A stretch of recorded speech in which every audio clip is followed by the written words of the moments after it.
Salam sejahtera Malaysia. Denyut nadi suara rakyat bergema di channel ini. Okey, tuan-tuan dan puan-puan yang dihormati sekalian. PRU 15 dicanang-canang, diminta-minta, digesa-gesa, dirayu-rayu, dipinta-pinta oleh orang-orang besar UMNO kepada Perdana Menteri. Oleh Perdana Menteri. Masih teringat laporan-laporan daripada media?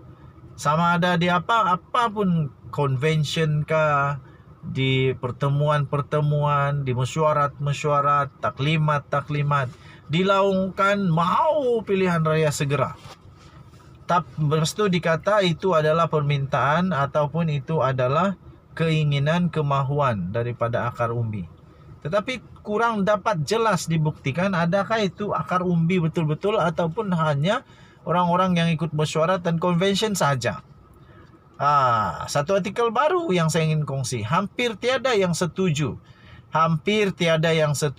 PRU 15 tahun ini. Eloklah PM bertenang dulu. Kecuali kluster WTC UMNO, pelbagai kelompok lain sama ada dalam kerajaan, blok pembangkang atau masyarakat umum tidak terlihat ada yang benar-benar setuju PRU 15 diadakan pada tahun ini. Semua mereka sependapat bahawa PRU 15 pada hujung tahun ini berkemungkinan akan bertembung dengan musim banjir adalah tidak sesuai sama sekali. Mereka seterusnya lebih setuju jika Perdana Menteri Ismail Sabri Yaakob tidak tergesa-gesa membubarkan parlimen dan hanya berbuat demikian pada tahun depan. Saya setuju yang ini. Rakyat juga jika dikaji tentang sikap mereka secara umumnya lebih menumpukan hujung tahun ini untuk bersiap-siap menanti ketibaan musim tengkujuh yang mungkin disertai oleh banjir besar berbanding mengundi atau menukar kerajaan. Okey, tuan-tuan dan puan yang dihormati sekalian. Kemudian apa lagi? Rakyat juga jika dikaji tentang sikap mereka secara umumnya lebih menumpukan hujung tahun ini untuk bersedia dengan banjir lah, berbanding untuk mengundi ataupun menukar kerajaan. Meskipun sentimen menukar kerajaan sesekali terdengar kuat arusnya, tetapi kebimbangan terhadap banjir dalam banyak keadaan adalah melebihi segala-galanya kerana melindungi nyawa lebih dianggap bernilai jika dibandingkan dengan memikirkan nyawa politik mereka yang mencari kuasa.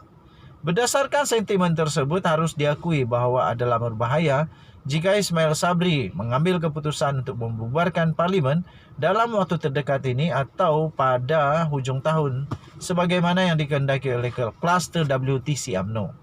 Membubarkan parlimen dan mengadakan PRU di ketika pelbagai pihak mengatakan ia tidak sesuai dan rakyat juga terlihat tidak bersedia, kebimbangan paling menakutkan ialah ia mungkin menjadi lantunan yang menghentak balik UMNO BN dan juga Perdana Menteri sendiri.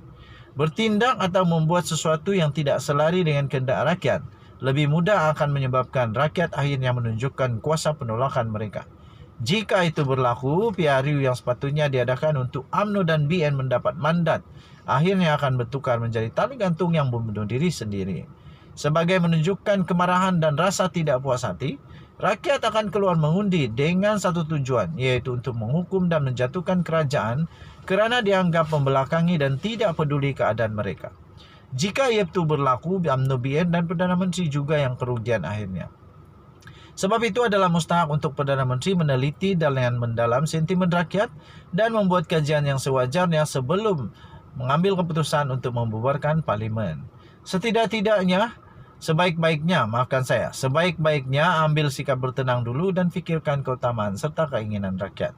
Mengadakan PRU ketika rakyat benar-benar bersedia dan dalam keadaan yang benar selesa, selain memberikan manfaat lanjutan masa sehingga tahun depan, untuk terus meningkatkan lagi program serta bantuan kepada rakyat, lebih memberi jaminan ke arah kemenangan yang diidam-idamkan.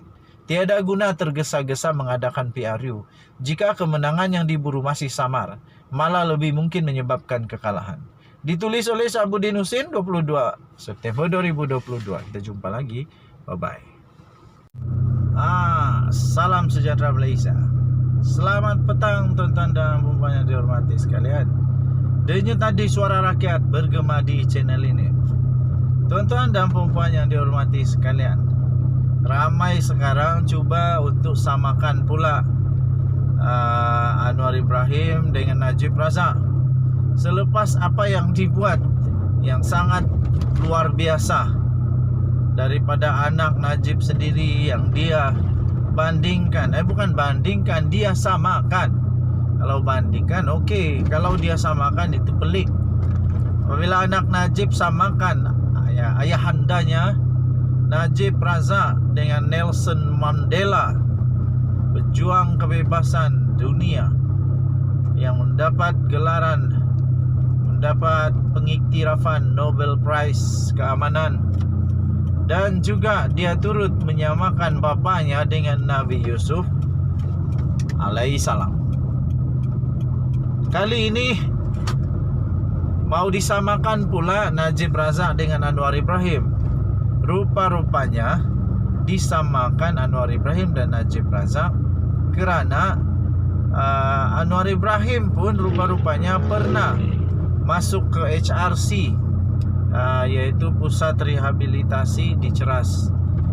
Jadi dia pun rupanya pernah masuk di sana. Tetapi tuan-tuan dan puan-puan yang dihormati sekalian, ada persamaan tapi perbezaannya jauh. Apa bezanya? Ialah Najib Razak belum pun sebulan masuk di penjara, sudah menikmati pula, minta maaf, bukan itu perkataan yang sesuai kot, sebab orang sakit mana boleh menikmati. Sudah dia pun merasa sakit, akhirnya dihantar ke hospital KL. Lepas itu ada ura-ura mau PIJN tapi tak jadi. Kemudian dihantar ke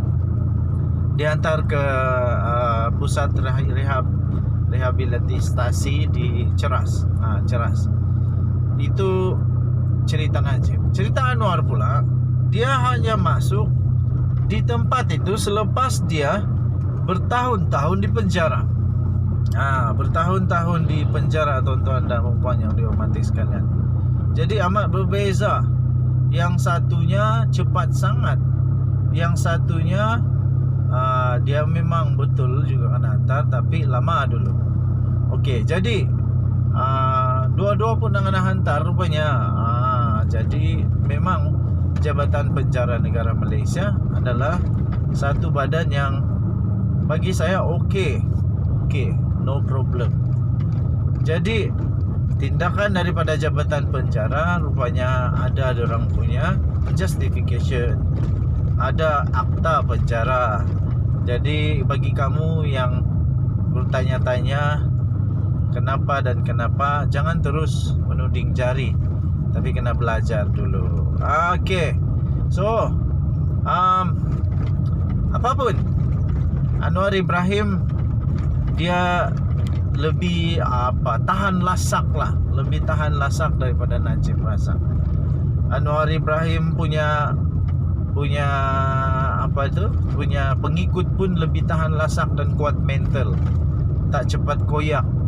Adakah Najib baru sehari masuk penjara sudah hantar memorandum untuk Najib diberikan pengampunan? Aduh, itu yang pelik tu.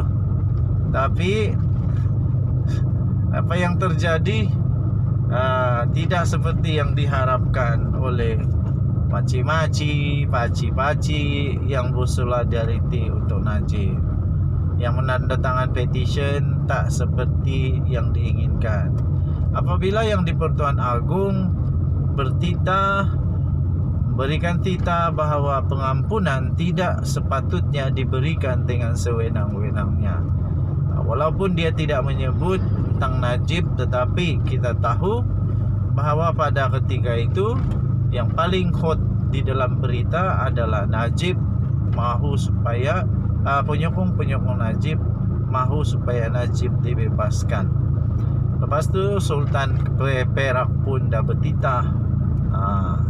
Jadi denyut nadi suara rakyat terus bergema di channel ini. Kita jumpa lagi.